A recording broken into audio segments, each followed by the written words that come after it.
Hi everyone, good morning. Welcome back to my channel. तो friends, कैसे हैं आप लोग? आई होप कि आप सब लोग बहुत अच्छे होंगे। तो आज है जितिया महान पर्व, जीवित पुत्री का व्रत जिसे बोला जाता है, और सभी जगह कहीं कहीं पे इसे जितिया भी बोला जाता है। तो ये जो पर्व है ये काफ़ी बहुत प्राचीन काल से चला आ रहा है, और इस पूजा में ना बहुत सारी ऐसी मान्यताएं हैं जो कि हमारे जितने भी बड़े बुजुर्ग हैं उनसे कहानियों के तौर पे हम सुनते आए हुए हैं। तो यहाँ पे आप देख सकते हैं सारा पूजा का सामान आ चुका है।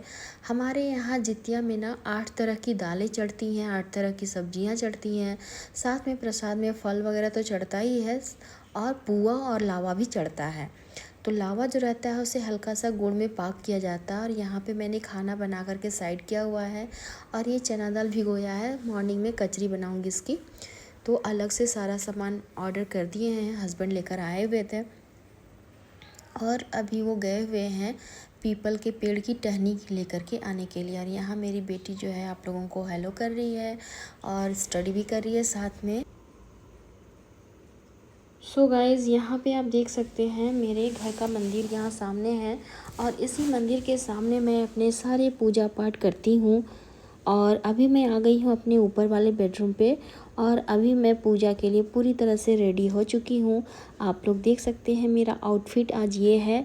मैं येलो कलर की साड़ी में हूँ आज, और इसकी जो ब्लाउज़ है वो पिंक कलर में है, आंचल भी इसका पिंक ही है। तो ये मेरा फुल लुक है। आप लोग देखिए कैसी लग रही हूँ, कमेंट बॉक्स में बताइएगा। अगर ख़राब भी लग रही हूँ तो भी आप लोग बता सकते हैं, कुछ सजेशन दे सकते हैं मुझे। फीडबैक आप लोगों का मेरे लिए बहुत ज़्यादा इम्पॉर्टेंट है। और मैंने बैंगल्स वगैरह भी येलो येलो निकाला हुआ था, मतलब मैचिंग हो गया था ऑलमोस्ट सभी को ही। और इस पूजा में बोला जाता है जितिया में नई साड़ी ही पहनी जाती है। तो ये नई साड़ी है जो मुझे मम्मी ने गिफ्ट किया था। अभी मैं गई थी ना रांची, तो मम्मी ने दिया था ये साड़ी, जो कि काफ़ी सुंदर सी साड़ी है। और अभी मैं पूजा के लिए पूरी तरह से रेडी हूँ। मैं नीचे आ रही हूँ अभी, और नीचे आ और अभी मैं जाऊंगी किचन में। किचन में थोड़ी बहुत काम बाकी रह गई है। पूजा के पास में तो मैंने सारे डेकोरेशन वगैरह करा हुआ है, मतलब पूरी तरह से नहीं हुई है, लेकिन हाँ जितना मुझे चाहिए डेकोरेशन के लिए वो सारा मैंने कर लिया है। और हस्बैंड भी लेकर के आ गए थे जितिया पेड़ की टहनी, क्योंकि यहाँ पे ना पीपल के पेड़ की टहनी की पूजा की जाती है हमारे यहाँ पे। तो उसकी टहनी मिल जाती है, मेरे हस्बैंड हमेशा कहीं ना कहीं से खोज के ले आते हैं। तो आप देख सकते हैं यहाँ पे पीपल पेड़ की टहनी भी आ चुकी है। और अभी मैं आ गई हूँ किचन में पुआ बनाने। तो ये रहा बैटर। तो अभी मैं इस पुए के बैटर में ना, हस्बैंड हमेशा गड़ी काट देते हैं तो वही गड़ी में मिक्स कर रही हूँ। और इलायची भी उन्होंने अच्छे से बुक दिया था, यानी कि उसे क्या बोलते हैं, अच्छे से बुरादा बना दिया था इलायची का पाउडर। और वो दोनों मिक्स करके अभी मैं पुआ छान लूँगी। यहाँ पे हस्बैंड बहुत सारा हेल्प कर देते हैं। जब भी कोई भी पूजा पाठ होता है ना, तो हमेशा वो मेरी हेल्प करते हैं। जैसे इलायची कूटना हुआ, गड़ी काटना हुआ, तो ये सारा उन्हीं का ड्यूटी रहता है। आप लोगों ने देखा होगा प्रीवियस ब्लॉग, तो आप लोगों को पता होगा। जो लोग मेरे साथ शुरू से जुड़े हुए हैं ना, वो लोग को पता है कि वो सारा काम वो कर देते हैं ये सब। तो यहाँ देखिए अभी बैटर पूरी तरह से रेडी हो चुका है, और मैं दो दो कढ़ाई में छान रही हूँ, एक छोटा एक बड़ा, क्योंकि ना बहुत सारा अभी पुआ का बैटर दिख रहा होगा आप लोगों को। तो सबसे पहला मैं निकालूंगी और वो रख दूंगी भगवान जी के लिए भोग के लिए। पहला पुआ जो कि गैस के सामने रखा जाता है ना, एक गिलास पानी में भर करके, और ऊपर से एक प्लेट लगा करके, पहला पुआ भगवान जी के नाम का। तो वो मम्मा से मैंने सीखा है, मम्मा हमेशा ऐसा करती थी, पहला पुआ। और ये देखिए ये पहला पुआ जो जा रहा है कढ़ाई पे, ये जा रहा है भगवान जी के नाम का। उसके बाद मैं 5-6 पुआ ऐसे छान लूँगी चढ़ाने भर। बाद में मेरे हस्बैंड बोले हैं तो पूजा में बैठोगी तो उसके बाद मैं सारा छान के रख दूँगा। तो इस तरह से अगर हस्बैंड हेल्पफुल रहते हैं ना, तो काफ़ी काम आसान हो जाता है और ज़िंदगी बहुत आसान हो जाती है। तो मिल बांट के दोनों हम लोग सारा काम कर लेते हैं। बेटी भी आजकल बहुत ज़्यादा हेल्प कर देती है। जितना भी फल वगैरह और जितनी भी सब्जियां थी ना, सभी धो धो के मैंने किचन में रखा था प्लेट में। तो पूजा के पास में सभी को चढ़ाना पड़ता है, तो मैंने बच्चे को बोला कि सारा जल्दी जल्दी लेके आ जाओ बेटा, तो उसने मेरी बहुत हेल्प की है। और यहाँ देख सकते हैं पुआ काफ़ी अच्छे से फूल कर बाहर आ गया है, पूरा ऊपर आ गया है। तो अभी मैं अच्छे से, ये इसमें थोड़ा पानी लगा हुआ था तो अच्छे से उसको ड्राई कर ले रही हूँ, और फिर इसे पलट दूँगी अच्छे से। तो देख सकते हैं पुआ हमारा जो है अच्छे से फूल करके ऊपर आ चुका था ऑयल पे, तो मैंने इसे अभी पलट दिया है। उसके बाद सेकंड पुआ डाल दूँगी। तो ये जो जितिया पर्व है ना दोस्तों, ये काफ़ी महत्वपूर्ण है हमारे बच्चों के लिए, बच्चों के दीर्घायु के लिए। ये जो पूजा है हमारे बिहार, झारखंड, यूपी, नेपाल और बहुत सारे ऐसे जगह हैं जहाँ पे अब ये बच्चे जो हैं ये सारे चीज़ें होने लगी हैं। तो इसमें माँ जो है ना अपने बच्चों की लंबी उम्र और उनके कल्याण के लिए निर्जला यानी कि बिना पानी उपवास रखती हैं। और ये व्रत जो है आश्विन माह के कृष्ण पक्ष की सप्तमी से लेकर नवमी तिथि तक चलता है। और इस पूजा के दौरान, इस व्रत के दौरान ना भगवान जीमूत वाहन की पूजा की जाती है।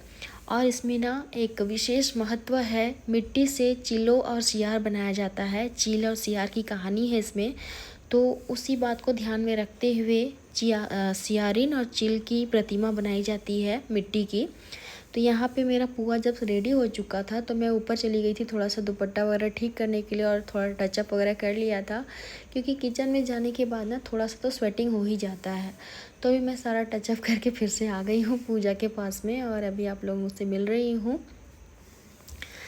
तो चलिए अब पूजा शुरू करेंगे। उससे पहले मैं अपनी बेटी को पास में बुला रही थी कि देखिए मेरी बेटी का आज वाइट कलर का न्यू फ्रॉक पहना है बेटी ने भी, क्योंकि हर एक जितिया में ना मेरी दीदी से बात हुई थी, लंदन में जो दीदी रहती है, उन्होंने बोला कि हर एक पूजा में ना बच्चों को नया पहनाना चाहती, मतलब जितिया में नया पहनाना चाहिए, क्योंकि बच्चों के लिए होता है जितिया, तो उन लोगों के लिए तो एक नया कपड़ा ले ही सकते हैं। तो दीदी ने बोला था कि हमेशा हर साल एक नया कपड़ा जितिया में ज़रूर देना, कभी कोई पर्व में दो या ना दो, लेकिन जितिया में ज़रूर एक नया मतलब फ्रॉक या लहंगा चोली या जो भी जो है जो बच्चे को पसंद हो ज़रूर पहनाना। तो यहाँ पे मैं चावल से बना रही हूँ अष्टदल कमल।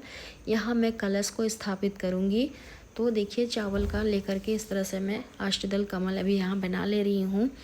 और इस पूजा का महत्व बहुत सारी माताएं जानती भी हैं। अब जो नहीं जानते हैं उनके लिए मैं बताना चाहूँगी, यह त्यौहार ना हर साल बहुत ही धूमधाम से माएँ अपने बच्चों की सलामती और उनकी लंबी उम्र के लिए करती हैं। और बिहार, झारखंड, उत्तर प्रदेश, पश्चिम बंगाल राज्यों में से धूमधाम से मनाया जाता है।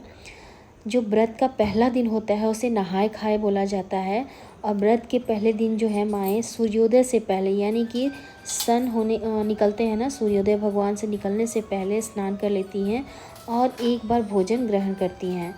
पहला दिन एकदम निर्जला व्रत, और व्रत के दौरान ना पानी तक नहीं पीना है, एकदम निर्जला उपवास रखा जाता है। और इसमें ना ही पानी पीना है, ना ही कोई अन्न, ना ही कोई मिल्क, कुछ भी नहीं ले सकते। अन्न, जल, दूध सभी कुछ वर्जित है, तो ये नहीं लेना है। और पूजा का समय होता है अष्टमी यानी दूसरे दिन। और पूजा का समय जो होता है ये प्रदोष काल का होता है। और इसमें क्या है, कुश के घास की भगवान की प्रतिमा बनाई जाती है। जो जीमूत वाहन भगवान है ना, उनकी प्रतिमा कुश घास से बनाई जाती है। कुश घास हमेशा खेतों में अवेलेबल रहता है, वहाँ से निकाल करके ना बिहार, झारखंड में तो इजीली मिल जाता है, बट यहाँ पे मुझे नहीं मिलता वो सब, तो मुझसे जितना हो पाता है उससे मैं कर लेती हूँ। और मिट्टी से या गाय के गोबर से सियारिन बनाई जाती है, चील बनाई जाती है, और उनकी प्रतिमा का भी विशेष महत्व है इस पूजा में। यहाँ मैं आप लोगों को अपना जितिया दिखा रही हूँ। ये रहा मेरा जितिया, जो कि लास्ट ईयर मैंने लिया था रांची, जब मैं गई थी नेटिव, वहीं से लेकर के आई थी। और जो चील और सियार की जो प्रतिमा होती है उनमें धूप, दीप, पुष्प वगैरह, फल वगैरह अर्पित कर पूजा की जाती है। उसके बाद व्रत कथा सुनने का विशेष महत्व है, और कथा भी बहुत ही सुंदर है। अगर आप लोगों ने सुना होगा इसका कथा तो बहुत अच्छा लगता है सुन करके। सुबह सुबह जो है ना तीसरा दिन पड़ता है नवमी का दिन, और नवमी के दिन फिर सुबह उठ करके सबसे पहले सूर्य देव को अर्घ्य देना पड़ता है। व्रत का पारण जो उसी से समापन किया जाता है। पारण के समय ना जो भी आप बनाए हुए हैं घर पे, हमारे यहाँ तो 8 तरह की सब्जियाँ हैं, 8 तरह के व्यंजन यानी कि दालें जो भी बोल सकते हैं आप, और लावा पुआ का भोग चढ़ता है। तो वो सारी चीज़ें पहले ऊपर छत में जा कर के चील और सियार को पहले दिया जाता है। उसके बाद ही आप नीचे बच्चे के साथ में पूजा कर सकते हैं, बच्चे के हाथ से जितिया पहन सकते हैं। उनके नाम का जो भी पूजा पाठ होता है वो सुबह सुबह पारण में होने के बाद फिर आप अपना व्रत खोल सकते हैं। तो इस व्रत में ना शुरुआत में मतलब जो राजा हुआ करते थे जीमूत वाहन, उनसे जुड़ी बहुत सारी ऐसी कथाएं हैं। तो इसमें मैं छोटा सा आप लोगों को बस बताना चाहूँगी। क्या होता है ना, एक नागिन रहती है, उनके पुत्र को बचाने के लिए गरुड़ जो है ना अपने आप को आत्मसमर्पण कर देते हैं। और उनकी इस निस्वार्थ भावना को देख करके देवत्व प्राप्त हुए थे और वो माएँ जो हैं अपनी संतान की रक्षा के लिए उनका फिर व्रत करने लगी थी। तो और भी ऐसे पौराणिक कथाएं हैं जो कि किस वजह से की जाती है, उसका आप लोगों को पूरा अगर आप लोग चेक करेंगे तब उनको पता चल जाएगा। तो यहाँ जीवित वाहन की पूजा में मैं बैठ चुकी हूँ। सभी जो भी तैयारियाँ करनी थी, कलश स्थापना मैंने कर दिया है और जो भी फल वगैरह है, फूल वगैरह है, सब्जियाँ, फलें वगैरह सब चीज़ मैं चढ़ा ले रही हूँ भगवान जी पर। और यहाँ पे खीरा का विशेष महत्व है। खीरा कुकुम्बर इसमें चढ़ता ही चढ़ता है। खीरा बेटा उसे बोला जाता है, उसे मतलब कहा जाता है कि संतान यानी कि अपने बेटे के रूप में खीरा का यहाँ पे विशेष पूजा किया जाता है। और जब हम लोग पारण करते हैं ना सुबह सुबह, तो खीरे का अंदर वाला जो भाग होता है बीज वाला, उसको अंदर से निकाला जाता है। बाहर वाला हिस्सा छोड़ करके अंदर वाला जो अंदर का हिस्सा होता है जिसे गुद्दा बोलते हैं, उसको अच्छे से निकाला जाता है। और उसमें 8 तरह की दालें ली जाती हैं, एक एक दो दो दाना ही, और उसमें थोड़ा सा दही और थोड़ा गुड़, इस सभी को मिला के अच्छे से मैश किया जाता है। मैश करने के बाद मतलब एक ही बार में उसको निगल लेना है, उसको चिबाना नहीं है। तो वो गले में से मुंह में डाले और एक बार में वो निगल जाना है। उसके बाद आपका वो पारण संपन्न होता है। तो ऐसा मैं मॉर्निंग में करूँगी, तो आप लोग ब्लॉग में बने रहें एंड तक। आप लोगों को पूरा विधि बताऊँगी कैसे कैसे क्या किया मैंने, और आप लोग देख पा रहे होंगे जो भी मैं कर रही हूँ सब आप लोगों को देख के पता चल रहा होगा। तो आप लोग पूरा एंजॉय कीजिए ब्लॉग को। ब्लॉग पसंद आएगा तो लाइक करना ना भूलें, और चैनल पे फर्स्ट टाइम विजिट किए हैं तो चैनल को सब्सक्राइब ज़रूर कर लीजिएगा। तो कुछ इस तरीके का पूजा अभी मेरा चल रहा है। लास्ट में मैं विष्णु जी की आरती करती हूँ, जो ओम जय जगदीश वाली होती है ना, वो वाली आरती करके मैं पूजा को संपन्न करती हूँ। मेरा बर्थडे कब आएगा?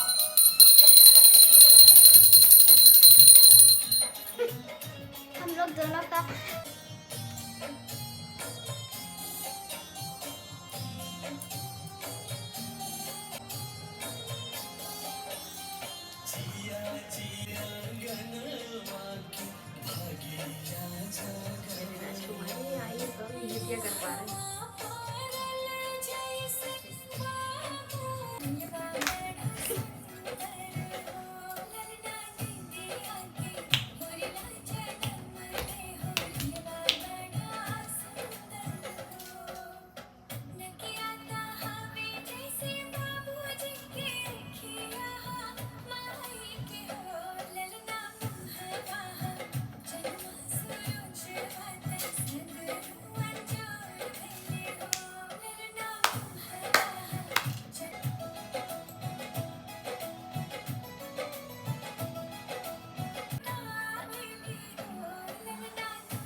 जीवित पुत्री का व्रत कथा। एक बार नैमिषारण्य के निवासी ऋषियों ने संसार के कल्याणार्थ सूत जी से पूछा, हे सूत, कराल कली काल में लोगों के बालक किस तरह दीर्घायु होंगे, सो कहिए। सूत जी बोले, जब द्वापर का अंत होगा, जब वे आपस में कुछ निर्णय नहीं ले सकी, तब गौतम जी के पास पूछने के लिए गई। जब उनके पास जीवित वाहन नामक एक राजा था। एक बार वह अपनी स्त्री के साथ अपनी ससुराल गया और वहीं रहने लगा। एक दिन आधी रात के समय, क्योंकि वह अपने बेटे के दर्शन से निराश हो चुकी थी, उसका पुत्र मर चुका था, वह रोती हुई कहती थी, हाय, मुझ बूढ़ी माता के सामने मेरा बेटा मरा जा रहा है। उसका रुदन सुनकर राजा जीवित वाहन को तो मानो हृदय विदीर्ण हो गया। स्त्री के पास गया और उससे पूछा, तुम्हारा बेटा कैसे मरा है? बूढ़ी ने कहा, गरुड़ प्रतिदिन आकर गांव के लड़कों को खा जाता है। इस पर दयालु राजा ने कहा, माता अब तुम रो मत। राजा के शरीर का मांस खाने लगा। जब अतिशय तेजस्वी गरुड़ ने राजा का बायां अंग खा लिया, तो झटपट राजा ने अपना दाहिना अंग फेर कर गरुड़ के सामने कर दिया। यह देखकर गरुड़ जी ने कहा, देव योनियों में तुम कौन हो? तुम मनुष्य तो नहीं जान पड़ते। अच्छा, अपना जन्म और कुल बताओ। पीड़ा से व्याकुल मन वाले राजा ने कहा, हे पक्षीराज, इस तरह के प्रश्न करना व्यर्थ है। तुम अपनी इच्छा भर मेरा मांस खाओ। यह सुनकर गरुड़ रुक गए और बड़े आदर से राजा के जन्म और कुल की बात पूछने लगे। राजा ने कहा, मेरी माता का नाम शव्या है और मेरे पिता का नाम शालिवाहन है।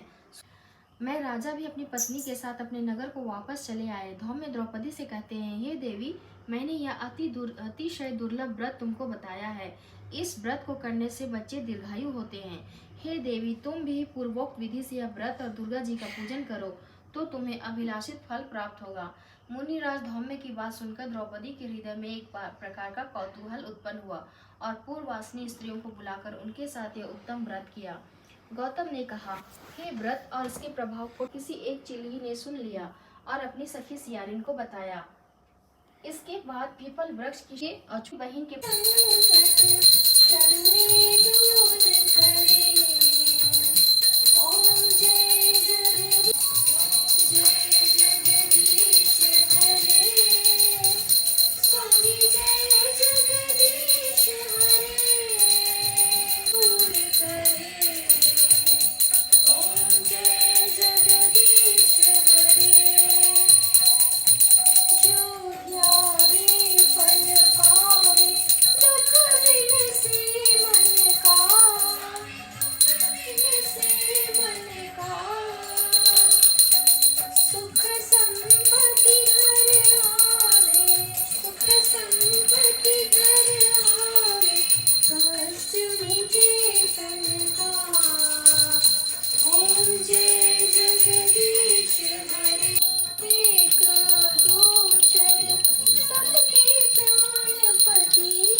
जगदीश हरे पाप हरो देवा। लास्ट बेटा, देवा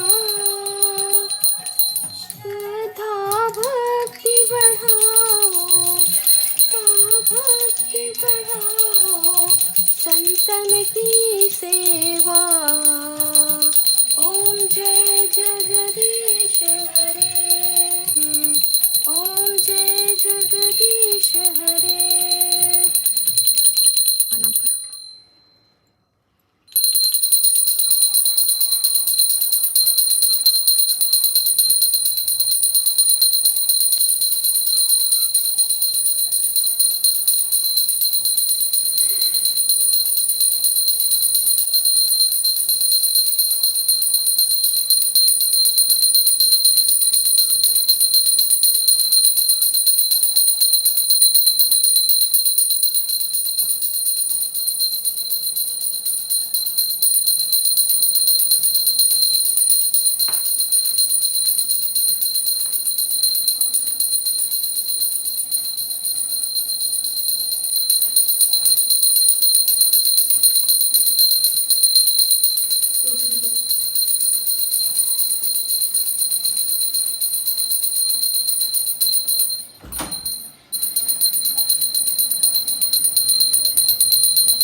City lights blink, they got secrets to spill. Painted asphalt whispers a soulful chill. Clouds pass slow like memories that fade. Walking through the midnight, chasing dreams we made. Echo of your laugh, now a ghost in the shade. Every step a crack where the smile decayed. Voices in my head softly hum your tune, dancing with the shadows under a silver moon. Falling stars write your name across the sky. Every trail burns bright, but they won't tell me why. Colliding with the echoes where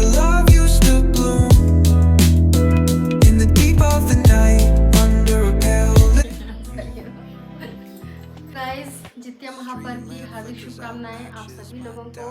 और यहाँ आप देख सकते हैं मेरी पूजा अभी हो चुकी है। यहाँ पे जितिया मैंने टहनी लेकर आए थे हस्बैंड, और हो गई है अच्छे से पूजा, आप देख सकते हैं।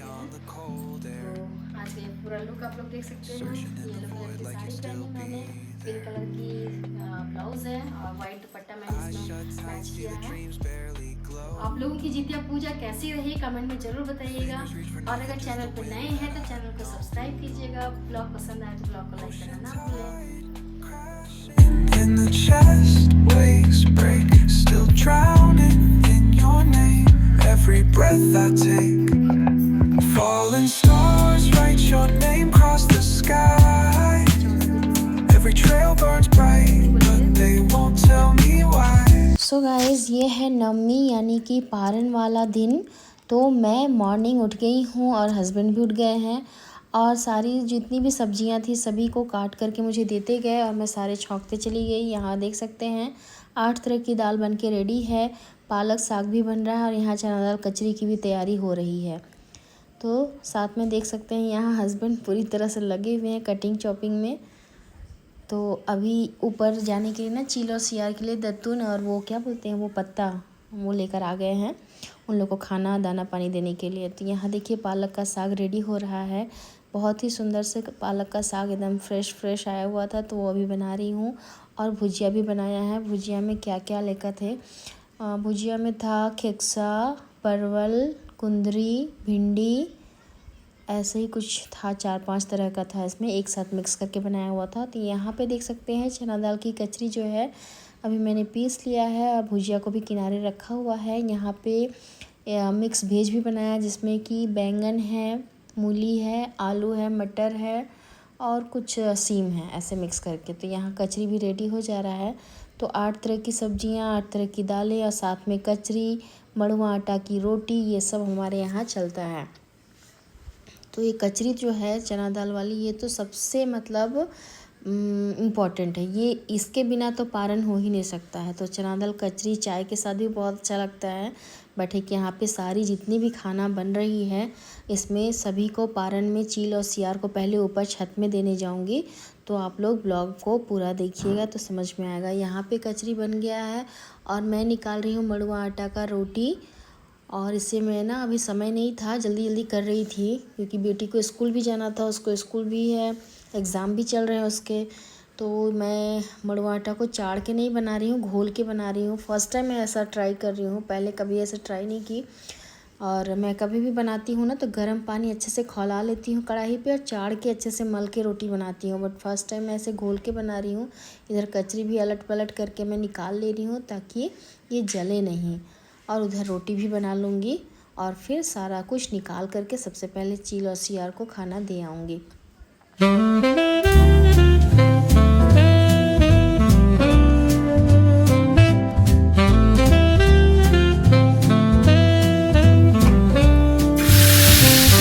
The evening drips like honey, oh so slow. A saxophone whispers where shadows go. Gentle piano paints the twilight's hue as cobblestone sighs beneath our shoe. The books are sleeping on the dusty shelves with stories of lives and forgotten selves. A cafe's hum, a gentle drum in play echoes the footsteps of an endless day. Oh, city lights, they flicker like a dream. Reflections murmur on a flowing stream. Philosophy spills with each thought we sow, and wistful wanderings of all we know. A drizzle dances softly on the street, its rhythm a pulse beneath our retreat. Old stories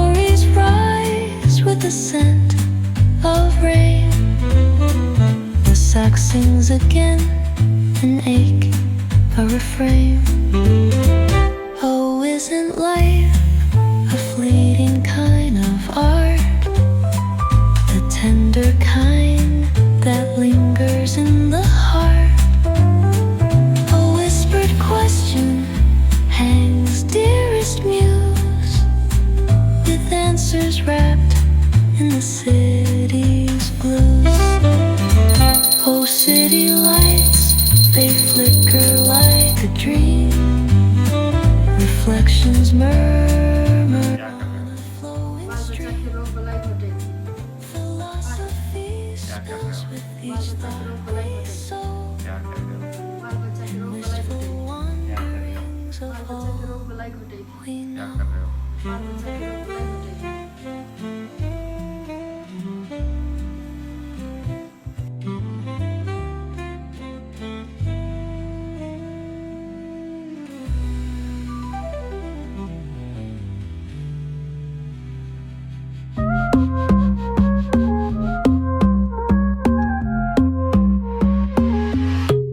Baila conmigo bajo la luna. El ritmo calienta, siente la fortuna. De sol y fuego, pasión en la arena. Tu movimiento es pura candela. Fuego, fuego en el corazón. Fuego, mueve, mueve sin condición. La noche llama, siente la explosión.